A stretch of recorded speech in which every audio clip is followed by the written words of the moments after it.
just wanted to give you guys a quick rundown of this machine in particular. So this is our EFI. It's kind of been my experimental platform for the last few months or so. It's got these different swing arms.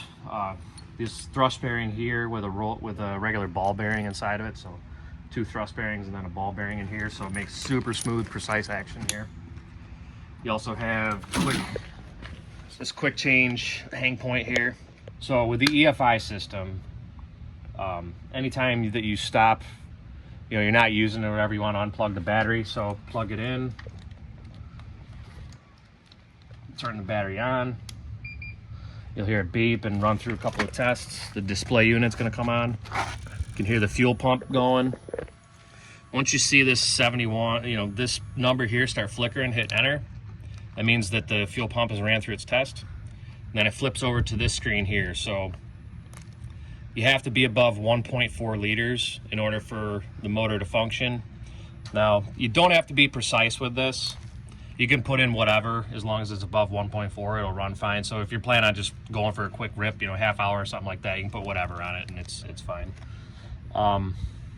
After that, throw it on.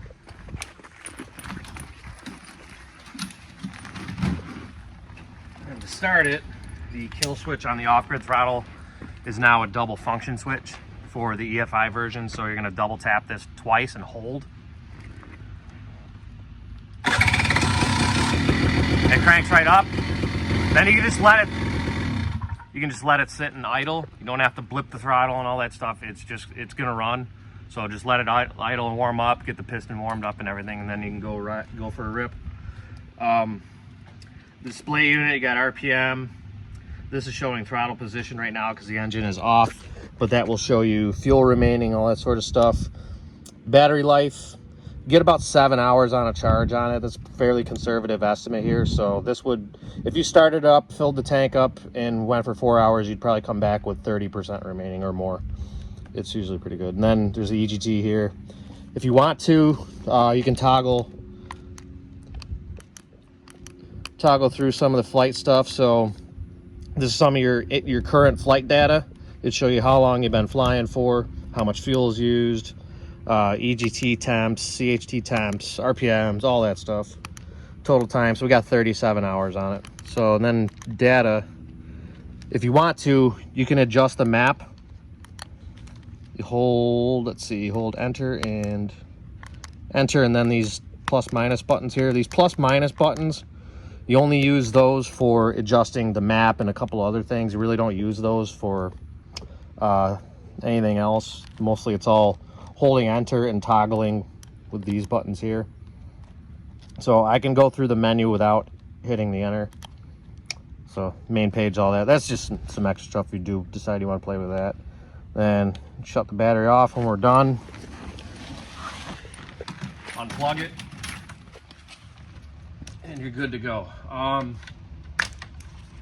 Now talk about the suspension system that I have set up on this currently. The total control system is completely neutral on it, meaning each side is identical. There's zero mechanical torque compensation at all on it. So if you just keep in mind when you're flying it, between like 0 and 50% throttle, it handles quite well. It shoots super straight. You do get a little bit of twist with it, not a whole lot.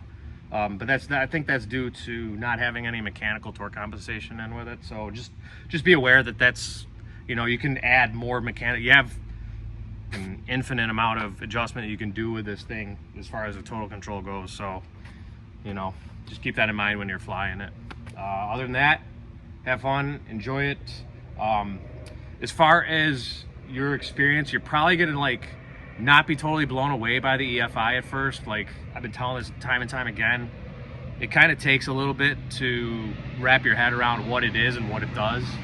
So if you fly it for an hour and your reaction is, man, it feels like a smoother Moster, that's what most people's initial reaction is. So, take it for what it is. So have fun with it. Appreciate it.